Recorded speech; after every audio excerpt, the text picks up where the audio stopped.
வணக்கம் நண்பர்களே, மார்க்கெட்டிங் பற்றிய எங்கள் 4 வீடியோ தொடர்களில் இது இரண்டாவது. இந்த வீடியோவில் உங்கள் வறுத்த வேர்க்கடலை விலை நிர்ணயம் பற்றி பேசுவோம். இது முதல் முறையாக சந்தையில் நுழைவதற்கு முக்கியமானது. வறுத்த வேர்க்கடலை உற்பத்தியாளர்கள் தங்கள் தயாரிப்புகளின் விலையை எவ்வாறு நிர்ணயித்துள்ளனர் என்பதை பார்ப்போம். விலைகளில் பரந்த மாறுபாட்டை நீங்கள் கவனித்தீர்களா? சில வீரர்கள் ஏன் பிரீமியம் விலையை கட்டலாம், மற்றவர்கள் மிகவும் குறைவாக வசூலிக்கிறார்கள்? இந்த வீடியோவின் முடிவில் இந்த வீரர்கள் ஏன் வித்தியாசமாக விலை நிர்ணயிக்கிறார்கள் என்பதையும் உங்கள் தயாரிப்புக்கு எப்படி விலை நிர்ணயிக்க வேண்டும் என்பதையும் நீங்கள் புரிந்துகொள்வீர்கள். பொதுவாக பயன்படுத்தப்படும் முதல் 2 விலை உத்திகள் செலவு மற்றும் விலை நிர்ணயம் மற்றும் மதிப்பு அடிப்படையிலான விலை நிர்ணயம் ஆகும். முதலாவதாக காஸ்ட் பிளஸ் பிரைசிங். இது லாப வரம்பை உறுதி செய்வதற்காக பொருட்களின் விலைக்கு ஒரு குறிப்பைச் சேர்ப்பதை உள்ளடக்கியது. விலையில் போட்டியிடும் போது இந்த முறையை பயன்படுத்தவும்.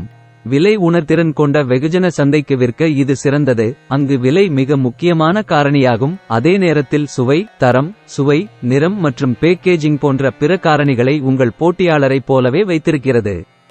எடுத்துக்காட்டாக, 1 கிலோ வறுத்த வேர்க்கடலைக்கான உற்பத்தி செலவு 129 ரூபாயாக இருந்தால், உங்கள் போட்டியாளர்கள் 1 கிலோவுக்கு 232 ரூபாய்க்கும் குறைவாக விற்கவில்லை என்று கருதி உங்கள் விலையை 30% முதல் 40% வரை நிர்ணயிக்கலாம். 1 கிலோவுக்கு 232 ரூபாய் என்று வைத்துக்கொள்வோம். இரண்டாவதாக மதிப்பு அடிப்படையிலான விலை நிர்ணயம். இந்த உத்தி பொருளின் விலையை விட வாடிக்கையாளருக்கு உணரப்பட்ட மதிப்பின் அடிப்படையில் விலைகளை அமைக்கிறது. சுவை, தரம், சுவை, நிறம் மற்றும் பேக்கேஜிங் போன்ற விலையை தவிர வேறு காரணிகளில் போட்டியிடும்போது இந்த முறையை பயன்படுத்தவும். விலையை விட தரம் மற்றும் பேக்கேஜிங் மிகவும் முக்கியமான நடுத்தர முதல் உயர் வருமான சந்தைகளுக்கு இது சிறந்தது. எடுத்துக்காட்டாக, 1 கிலோகிராம் வறுத்த வேர்க்கடலைக்கான உற்பத்தி செலவு 129 ரூபாயாக இருந்தாலும், சிறந்த சுவை, தரம், சுவை, நிறம் அல்லது பிரீமியம் பேக்கேஜிங் போன்ற சிறந்த தரத்திற்கு பிரீமியம் வசூலிக்க உங்கள் விலையை 1 கிலோகிராம் 250 ரூபாய் முதல் 300 ரூபாய் வரை நிர்ணயிக்கலாம். இவை தவிர இது போன்ற பிற உத்திகளையும் நீங்கள் பரிசீலிக்கலாம். ஆரம்பத்தில் வாடிக்கையாளர்களை ஈர்ப்பதற்கும் சந்தை பங்கை பெறுவதற்கும் குறைந்த விலைகளை அமைத்து பின்னர் படிப்படியாக விலையை அதிகரிக்கவும். புதிய மற்றும் தனித்துவமான தயாரிப்புகளுக்கு ஆரம்பத்தில் அதிக விலைகளை நிர்ணயித்தல், பின்னர் போட்டி அதிகரிக்கும் போது அவற்றை குறைத்தல்.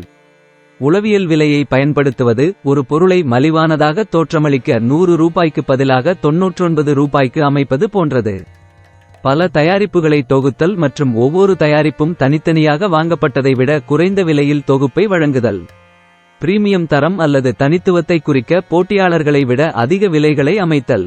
சந்தை தேவை, போட்டி மற்றும் பிற வெளிப்புற காரணிகளின் அடிப்படையில் விலைகளை தொடர்ந்து சரிசெய்வது.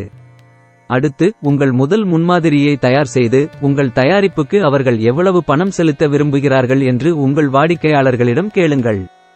All the best. பார்த்ததற்கு நன்றி. மேலும் வீடியோக்களுக்கு வியாபர்கோ சேனலுக்கு குழு சேரவும்.